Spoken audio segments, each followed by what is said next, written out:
आप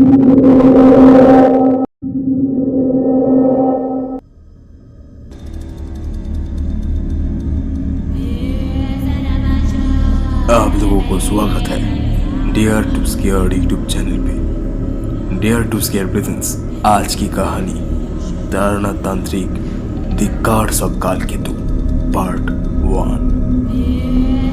कहानी अच्छे लगे तो do not forget to subscribe our YouTube channel. तो चलिए शुरू करते हैं। Taranath Tantrik the cards of Kalketu part 1। मैं और किशोरी तारानाथ के घर बैठे थे। किशोरी ने बोला, गुरुजी आज हम आपको छोड़ेंगे नहीं, एक नई कहानी तो सुनाना ही पड़ेगा। तारानाथ थोड़ा देर सोच के खुद के जीवन का एक अनोखी किस्सा हम लोगों को बोलने लगा। आज तुम्हें सुनाता हूँ बहुत पुरानी बात। तब मैं काल विनाशिनी यज्ञ का विधि सीखकर नया नया आया था। दिन रात शमशान जंगल और रास्तों में घूमता रहता था। कभी कभी घर भी आता था। एक दिन घर ही आया था, तभी दरवाजे पर जोर से आवाज हुई। तारानाथ बाबू घर पर है? मुझे आपसे जरूरी बात करनी है। हाँ हाँ अंदर आइए। मैं बहुत मुसीबत में हूँ, समझ नहीं आ रहा कैसे बचूं इसमें। कोई काली छाया मेरे आसपास छा गई है। पहले शांत हो जाइए, पानी पीजिए, आराम से बताइए क्या हुआ। मेरा नाम है भावुतरुण चटर्जी।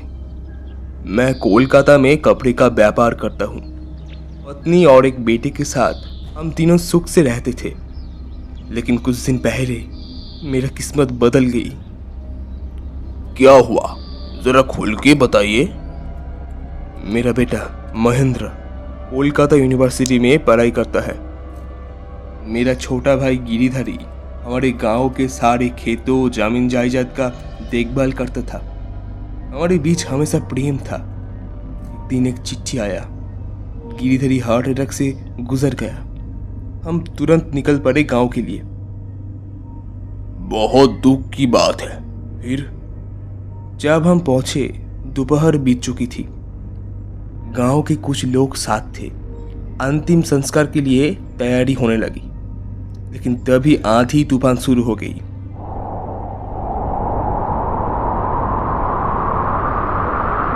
ऐसे तूफान मैंने जिंदगी में कभी नहीं देखा था। मैंने ग्राम के मोरोल को बोला, अब क्या करें? शरीर को ऐसे छोड़ भी नहीं सकते, लेकिन इस तूफान में शमशान कैसे जाए? मोरोल ने बोला, बात तो सही है, लेकिन इस हालत में कुछ समझ नहीं आ रहा।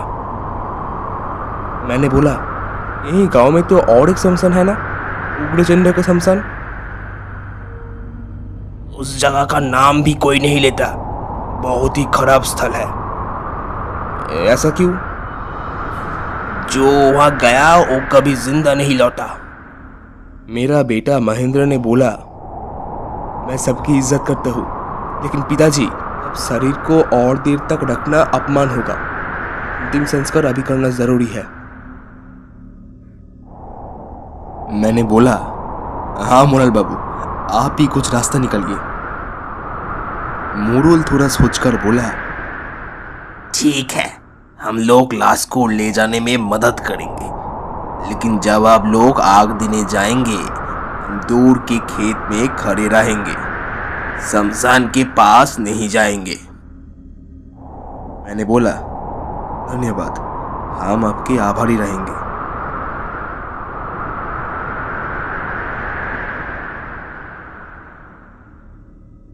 उस दिन तूफान थोड़ा शांत हुआ तो हम गिरिधारी का शरीर उग्रचंडा का शमशान ले गए।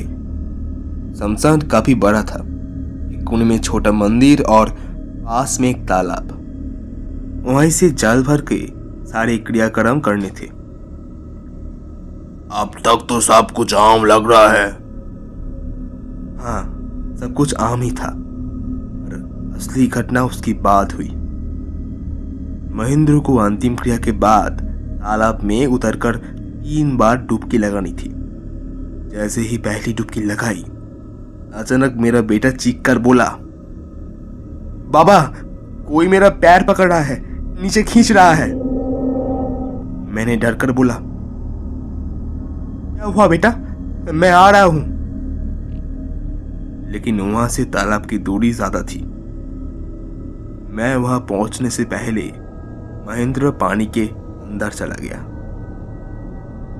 इसको देखकर मैंने रोते रोते बोला, हे भगवान, मेरी आंखों के सामने मेरा बेटा डूब गया। फिर अचानक देखा महेंद्र फिर से ऊपर आ गया। सोचा कि किसी से उसके पैर अटक गई होगी। महेंद्र चुप रहता है, आंखें लाल, चेहरा ठंडा और सख्त हो चुकी थी। उसके बाद हम वहां से चले आए। फिर क्या हुआ? इसके बाद घर आकर हम सब लोग अपने अपने कमरों में चले गए। महेंद्र की माँ माधवी कुछ देर बाद उसके लिए पानी लेकर गई। उसने दरवाजा धक्का दिया, मगर अंदर से कोई जवाब नहीं आया। माधवी ने बोला, ओ महेंद्र बेटा, बेटा दरवाजा खोल। पूरा दिन कुछ खाया नहीं, थोड़ा सा पानी पी ले बेटा। दरवाजा खोल बेटा, दरवाजा खोल। अंदर से एक अद्भुत आवाज मेरी बेबी को सुनाई दी। सोचा,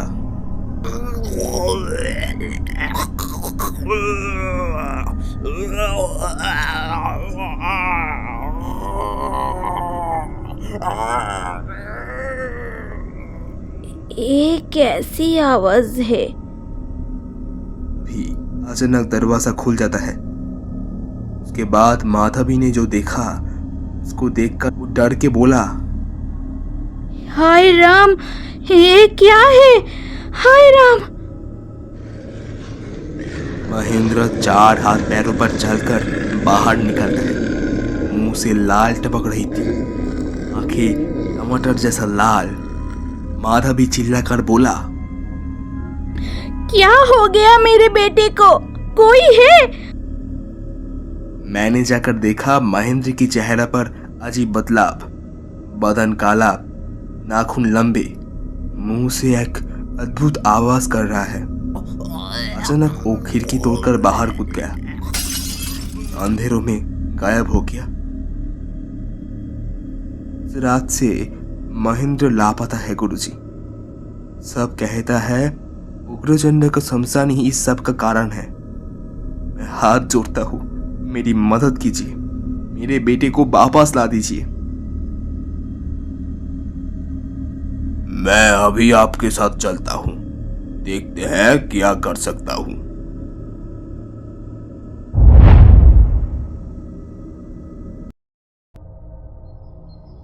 भवतरण बाबू के घर पहुंचा तो देखा उनकी पत्नी माधवी बार बार बेहोश हो रही थी। 2 नौकर उसको पानी और दवाई पिलाने की कोशिश कर रहे थे। मुझको देखकर माधवी ने बोला, आप आ गए। मेरा महेंद्र कहाँ है? किसी ने देखा उसे? मैंने बोला, माँ, मैं तारना तांत्रिक हूँ। आपके पुत्र के साथ जो घटना हुई है उसका समाधान करने आया हूँ। मैं वादा करता हूँ आपके बेटों को कुछ नहीं होने दूंगा। माधवी रोकर बोली, मेरे बच्चे को लौटा दीजिए, मेरे बच्चे को लौटा दीजिए, वरना मैं मर जाऊंगी, मैं मर जाऊंगी। उन्हें शांत करके भावातरण बाबू के साथ बात करने लगा। मैं बोला, क्या आप किसी को जानते हैं जो इस गांव और उस शमशान के पूरा इतिहास को जान सके और मुझे बता सके? भावातरण ने बताया, इस गांव से तो मैं 25 साल पहले ही चला गया था, लेकिन मोरोल बाबू सब जानते हैं। चलिए उनसे मिलते हैं। मैं और भावातरण मोरल के घर जा पहुंचे। नमस्कार, मैं हूं तारानाथ तांत्रिक। अब तरुण बाबू के बेटे के साथ जो हुआ उसके पीछे क्या है मुझे समझना होगा। इस बारे में आपको कुछ पता है? मोरुल ने गंभीर होके बोला। मैं तो मना कर रहा था उस शमशान पे मत जाओ, पर इन्होंने सुना नहीं। चलिए मैं आपको उस स्थान की पुरानी कहानी बताता हूं। इसके बाद मोरल ने मेरे को उस जगह के बारे में जो कुछ बोला कुछ ऐसे है। कई सालों पहले इस गांव में हरिनाथ चौधरी नाम का एक व्यापारी रहते थे। बहुत धनवान आदमी थे। एक ही बेटी थी उसकी, नाम थी कमलिनी। सुंदरता और गुणवत्ता दोनों में अत्यंत निपुण। हरिनाथ अपनी बेटी को किसी अच्छा लड़के के साथ शादी देना चाहते थे और खुद की सारी संपत्ति उसको दे देना चाहते थे। एक दिन कालकेतु नाम का एक लड़का आया, शिक्षित, सुंदर और बहुत समझदार। हरिनाथ ने अपनी बेटी कमलिनी का शादी उसके साथ कर दिया और इसी गांव पे कालकेतु और कमलिनी रहने लगे। शादी के पहले साल सब कुछ ठीक था, मगर उसके बाद असली घटना शुरू हुई। कमलिनी ने एक बच्ची को जन्म दिया, लेकिन वो बच्ची चोरी हो गई थी। पूरे गांव में खोज हुई, पर बच्ची का पता नहीं मिली। इस घटने का कुछ महीने बाद कमलिनी फिर से गर्भवती होती है, पर भी लड़की हुई और वो भी कुछ देर बाद लापता हो गई। अंदर से कमलिनी टूट गई पूरी तरह से। पिता हरिनाथ भी तब गुजर गए। एक दिन कमलिनी ने काम करने वाले दासी से पूछा, कालकेतु कहाँ जाते हैं इतने दिनों तक?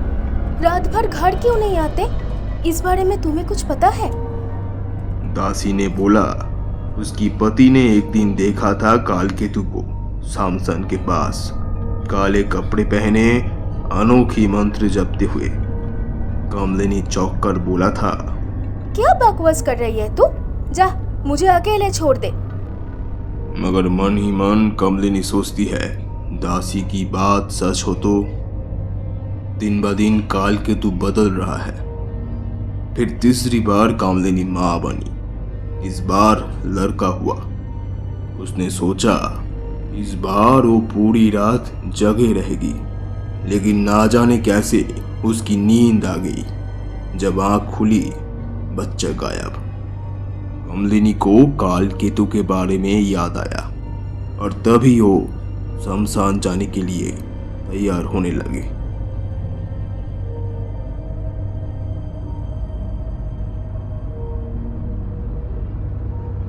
आप लोग सुन रहे थे डियर टू स्क्वायर प्रेजेंस आज की कहानी तारानाथ तांत्रिक दी कार्ड्स ऑफ कालकेतु पार्ट 1। कहानी की अगली एपिसोड आएगी अगले हफ्ते रविवार ठीक रात 9 बजे।